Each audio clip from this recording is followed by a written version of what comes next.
Husnabad market యార్డ్లో వరి ధాన్యం కొనుగోలు సెంటర్ను ప్రారంభమైనట్లు జిల్లా గ్రంథాలయం చైర్మన్ కేడం లింగమూర్తి తెలిపారు. రైతులు పండించిన పంటను మార్కెట్ యార్డు తీసుకొచ్చి ప్రభుత్వ మద్దతు ధర పొందగలరని రైతులకు సూచించారు.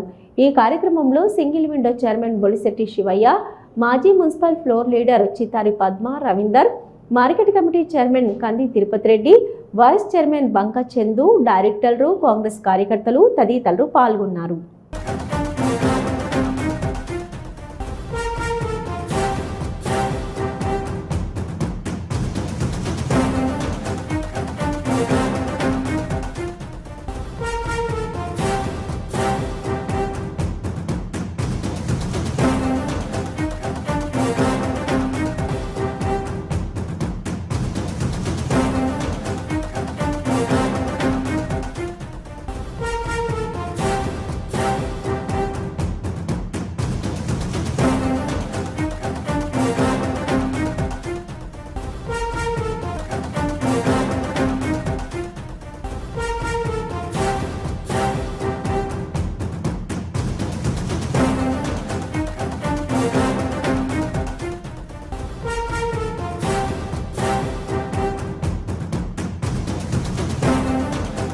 అందరం పార్టీలకు అతీతంగా మన ప్రాంతం మొదటిసారి స్వతంత్రం వచ్చినాక రాష్ట్ర మంత్రివర్గంలోకి అవకాశం వచ్చింది.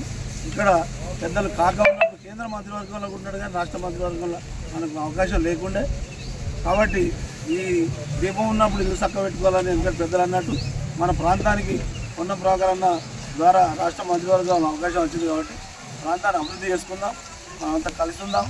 రైతాంగానికి, కార్మికులకు, విద్యార్థులకు, అందరికీ ప్రజలకు సహకారంగా మనం ఉండేటట్టు అభివృద్ధి అయ్యేటట్టు చూసుకుందాం. ప్రత్యేకంగా ఇవాళ గాడి సెంటర్ వ్యవసాయ మార్కెట్లో మొదలుపెట్టడం అనేది ఒక శుభసూచకంగా మీ అందరికీ మనస్ఫూర్తిగా శుభాకాంక్షలు తెలియజేస్తున్నాం.